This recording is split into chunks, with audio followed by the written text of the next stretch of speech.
मुबारक फरमाने लगे, मुझे ना तौबा करने से पहले एक औरत से इश्क हो गया था, औरत से। बड़ी तवज्जो से बात समझना। आप फरमाते हैं मेरा घराना नमाजी था, ये दाता साहब ने लिखा है कशफुल माजूद। हजरत अब्दुल्ला बिन मुबारक फरमाते हैं कि जिस औरत से मुझे इश्क हो गया ना, उसके महल्ले में जाके मैं इशा की नमाज पढ़ता था और फिर सारी रात मैं उसके घर के गिर्द रहता था। वो आधी रात को थोड़ी देर के लिए छत पे आती थी, दो एक बातें होती थी, मैं लौट आता था। फरमाते एक रात मैंने इशा की नमाज उसके महल्ले में जाके पढ़ी। कारी साहब ने ना कुछ आयात लंबी पढ़ा दी तो मुझे गुस्सा आया। कहते थे ना लोग मौलवियों ने काम को नहीं सानते और भी हैं, तो कहते हैं कि नमाज लंबी पढ़ा दी तो मुझे गुस्सा आया कि जल्दी पढ़ाओ। फरमाते नमाज वहां पढ़ी, सख्त सर्दी थी, रात लंबी थी। मैं उसके घर के गिर्द जाके ना तो मंडलाने लगा क्योंकि मुझे उससे मोहब्बत थी।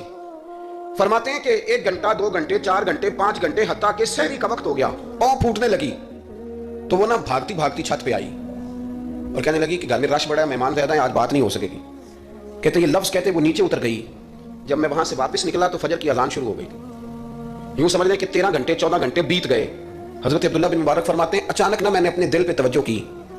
सारी रात वो आई नहीं थी पर मुझे उस पर गुस्सा भी कोई नहीं आया, मुझे वो बुरी भी नहीं लगी।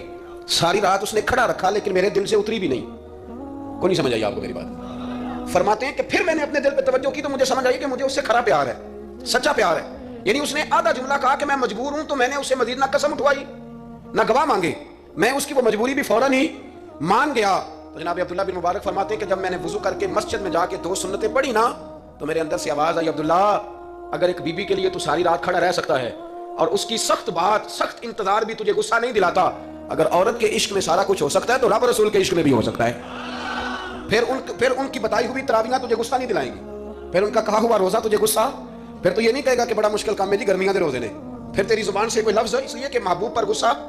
एक साहब ने मुझे एक दफा फोन किया, हमारे संगी हैं, वकील हैं, बीवी उनकी प्रोफेसर है। कहने लगे जी आपके एक बुजुर्ग ने कहा है कि सहाबा नबी पाक सल्लल्लाहु अलैहि वसल्लम का बौल मुबारक पेशाब मुबारक पी जाते थे। लोगों को बड़ी जल्दी टेंशन होने लग जाती है इन चीजों की, बड़ी जल्दी। इस रस्ते के मुसाफिर नहीं ना होते, इस रस्ते के मुसाफिर नहीं। उन्होंने कहा जी कि सहाबा हुजूर का लवाब दहन अपने चेहरे पे मल लेते थे, नाक से ईंट निकालते थे तो मल लेते थे, ये कैसे हो सकता है? मैंने उनसे कहा कि तुम्हारी अकल में बात नहीं आएगी, तुम्हारा शोभा नहीं ना, तुम्हारा ये शोभा। कहने लगे आप समझा दें। तो मैंने कहा भाई सुनो, आपकी बीवी अमीर खानदान से है, हमारी बच्चियां जो पढ़ी लिखी होती हैं ना अमीर खानदान से होती हैं, ये जब किसी के घर जाती है ना तो उनका बच्चा पेशाब कर दे तो इन्हें बड़ी बदबू आती है, और अगर वो कह कर दे तो ये भी कह करने लग जाती है। होता है कि नहीं होता? और घर आके कहती हैं वो